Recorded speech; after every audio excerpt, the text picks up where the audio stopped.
네, 크롱님들 반갑습니다. 박종환 작가입니다. 새로운 한 주가 시작됐습니다. 이번 한 주도 크롱님들 행복하게 보내시기 바랍니다.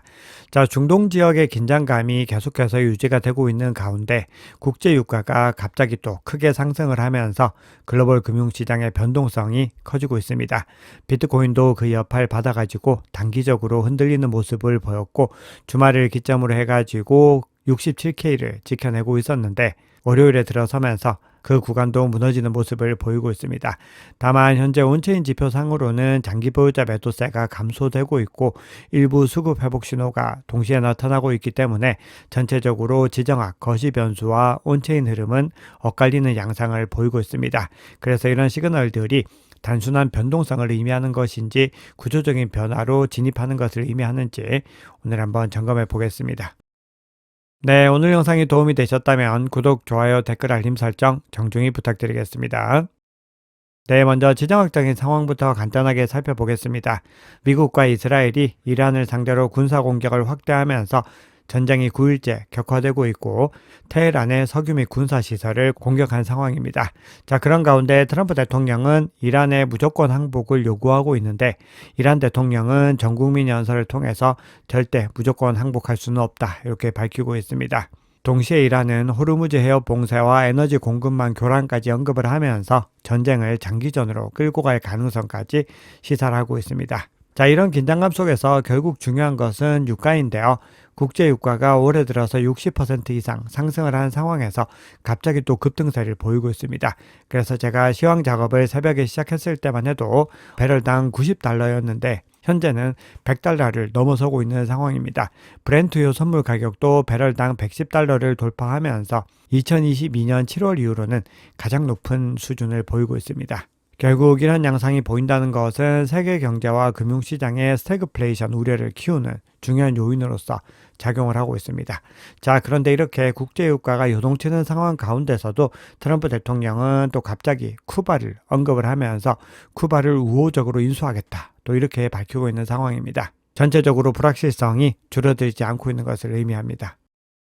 자, 그런 가운데 이번 주 또 물가와 고용지표가 발표되면서 거시경제 상황까지 확인해야 되는데요. 특히 수요일과 금요일을 주목하셔야 됩니다. 수요일에는 소비자 물가지수가 발표가 되고 금요일에는 소비지출 물가지수와 더불어서 미국 노동부의 졸트 보고서까지 발표가 됩니다.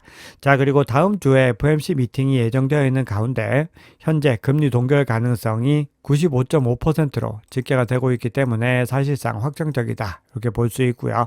연내 두 차례 금리 인하 전망은 지난주 연내 한 차례 금리 인하가 가능하다라는 관점이 지금은 연내 2회로 다시 확장이 됐습니다. 네, 뒤에서 다시 한번 말씀드리겠지만 스트래티지가 또 새로운 자금 조달 모델을 가지고 왔습니다. 여기에 대해서는 시장의 긍정적인 입장과 회의 섞인 시선들이 공존하고 있는데요. 그런 가운데 마이크 세일러가 두 번째 세기가 시작된다라는 코멘트와 함께 세일러 트래커 차트를 공유했습니다. 지난주에 비트코인을 추가 매수했다라는 것을 의미합니다. 자, ETF 흐름도 간단하게 살펴보겠습니다. 비트코인 현물 ETF가 5주 동안 계속해서 순유출을 기록을 하다가 또 2주 연속으로 순유입 흐름을 이어가고 있습니다. 다만 주간 순유입 규모 자체는 소폭 감소하고 있는 것을 확인할 수 있습니다. 네, 그러면 온체인 지표 통해서 시장의 상황 조금 더 깊이 있게 살펴보겠습니다.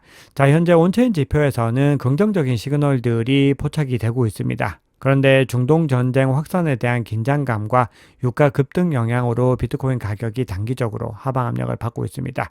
자, 그리고 또 하나 중요한 부분은 이 온체인 지표는 보통 더 긴 시간 흐름에서 시장 변화를 포착하고 있는 것이기 때문에 단기적인 가격 움직임과는 구분해서 조금 더 긴 호흡으로 살펴볼 필요가 있습니다. 자, 그럼 온체인 지표에서 어떤 변화가 나타나는지 한번 살펴보겠습니다. 네, 먼저 첫 번째로 살펴볼 지표는 시장 모멘텀 지표입니다. 이 지표가 그동안에는 마이너스 1이라고 하는 가장 극단적인 음의 영역에 머물고 있었는데 이제 조금씩 반등세를 보이면서 마이너스 0.5를 상방 돌파하고 있습니다. 그럼에도 아직까지는 0을 넘어서지 못했기 때문에 약세 국면으로 볼 수 있습니다. 자, 그런데 이 지표가 더 중요한 모멘텀을 나타내기 위해서는 0.5를 넘어서는 것이 중요합니다. 만약에 0.5를 넘어서게 됐을 때는 시장 시장 심리가 경계 국면에서 확장 국면으로 전환될 가능성이 있고 과거 사이클에서도 이렇게 전환이 발생했을 때는 상승 흐름이 몇 달 동안 이어졌던 사례들이 있습니다. 네, 다음으로는 장기 보유자 움직임 한번 살펴보겠습니다. 차트로는 공유드리지 않았는데요. 현재 장기 보유자가 실제로 얼마나 큰 가치 규모의 비트코인을 움직였는지 측정하는 온체인 지표인 CVDD 지표가 현재 0.34 수준을 유지하고 있습니다. 장기 보유자 매도 활동이 극도로 낮은 상태라는 것을 의미합니다. 역사적으로 비트코인의 시장 고점, 즉 과열이 되는 구간은 2 이상을 기록을 했기 때문에 이 구간과 비교하면 현저하게 차이가 나고 있는 것을 볼 수가 있죠. 자, 그런 가운데 실현총액 호들 웨이브 지표 한번 살펴보면은 굉장히 또 높은 구간에 위치를 하고 있는데요. 이 얘기는 전체 공급량 중에서 장기 보유자가 차지하는 비중이 굉장히 높다는 것을 의미합니다. 즉 단기 보유자들은 다 탈출을 하고 시장에는 장기 보유자들이 더 월등하게 많이 남아있다는 것을 의미합니다. 그런데 과거 사이클 패턴 상으로 봤을 때 바닥을 찍었던 구간에서는 장기 보유자 공급량이 80%를 넘었던 구간이었는데 현재는 그 수준까지는 가지 못했고 70에서 대략 80% 사이에 머물고 있습니다. 즉 지금도 장기 보유자 비중이 충분히 높은 상황이지만 단기 투자자들이 시장에서 완전히 이탈하고 장기 보유자 중심의 구조가 형성되는 시간 기반의 항복 과정이 더 필요할 수 있다는 시그널로 해석할 수 있습니다. 자, 지금부터 보여드리는 지표가 긍정적인 시그널을 더 확인할 수 있는 지표들입니다. 첫 번째로는 옵션 시장 한번 살펴볼 텐데요. 데리비트에서 비트코인 가격 75K 부근에서 무려 21억 달러의 네거티브 감마가 집중되고 있는 것을 볼 수 있습니다. 이 중에서 약 18억 달러는 3월 만기 포지션과 연결이 되어 있습니다. 이 얘기는 딜러들의 해지 과정이 가격 변동을 증폭시키면서 가격이 주요 행사가 75K 방향으로 끌리는 감마 마그넷 효과가 나타날 수 있다는 것을 의미합니다. 즉 결론적으로는 옵션 시장의 흐름으로 봤을 때는 3월 동안에 75K로 가격이 이동할 수 있다는 것을 의미합니다. 다만 그럼에도 ETF 자금 흐름과 코인베이스 프리미엄 같은 현물 수요는 아직까지 강하지 않기 때문에 75K가 가능성이 있는 목표 구간이고 아직까지 확정적인 추세다 이렇게 보기는 어렵습니다. 그리고 지정학적인 변수들도 꾸준히 확인해야 됩니다. 결국 옵션 구조는 단기 상승 가능성을 만들 수 있지만 실제 추세는 현물 자금 유입이 결정한다는 부분들을 유념하셔야 됩니다. 네, 그리고 시장에 또 하나의 중요한 시그널이 포착이 됐습니다. 자본의 흐름이 파생상품 시장으로 향하는지 현물 시장으로 향하는지를 판별하는 지표입니다. IFP라고 하는 지표인데요. 이 지표가 그동안의 데드크로스 이후에 계속해서 약세 국면을 보였고 자본이 현물에 집중이 되면서 가격이 지지부진한 움직임을 보였는데 이 지표가 드디어 골든크로스가 포착이 되고 있습니다. 과거 패턴상 골든크로스가 포착된 이후에 가격이 크게 급등했던 사례들이 많이 있었습니다. 그래서 시장에서는 한 달 내 상승 랠리를 시작할 수 있다. 이런 분석도 힘을 얻고 있습니다.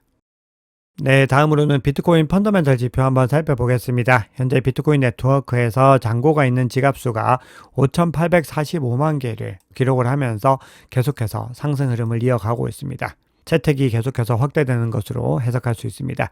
동시에 거래소에서 보유하고 있는 비트코인은 뚝 떨어지는 모습을 보이면서 장기간 최저 수준으로 감소를 했습니다. 투자자들이 코인을 거래소에서 개인 지갑으로 이동시키면서 장기 보관하는 흐름이 늘어나고 있는 겁니다. 이런 변화는 장기적으로 시장에서 유통되는 공급이 줄어드는 구조로 이어질 수 있습니다. 이렇게 공급 긴축이 일어나 있는 상황에서 수요가 더 본격적으로 늘어나게 되면 비트코인 가격이 빠르게 반등할 수 있습니다. 자, 마지막으로 스테이블코인 시가총액 한번 살펴보겠습니다. 비트코인 시가총액이 그동안의 급등 움직임을 보이다가 다소 지지부진한 움직임을 보였는데요. 그런 가운데서 다시 3,130억 달러로 사상 최고치를 경신을 했습니다. 시장의 대기적인 유동성이 꾸준히 유지가 되고 있고 또 차츰 증가하고 있는 것을 의미합니다. 네, 시장의 중요한 이슈는 코인마스터 클럽에서 주말 동안에 공유드렸던 내용의 일부를 공유드리는 걸로 대체하겠습니다. 현재 중동발 전쟁 리스크는 극단적인 확전 우려에서는 다소 물러났지만 그래도 긴장감은 여전히 이어지고 있습니다. 앞서 말씀드렸듯이 이란은 항복을 거부했고 트럼프 대통령은 완전한 항복이 아니면 협상은 없다 이렇게 밝히면서 더 강력한 타격 가능성을 언급하고 있습니다. 자, 그리고 이렇게 지정학적인 긴장감이 높아지는 가운데 미중 고위급 협의가 새로운 또 변수로 부상을 하고 있습니다.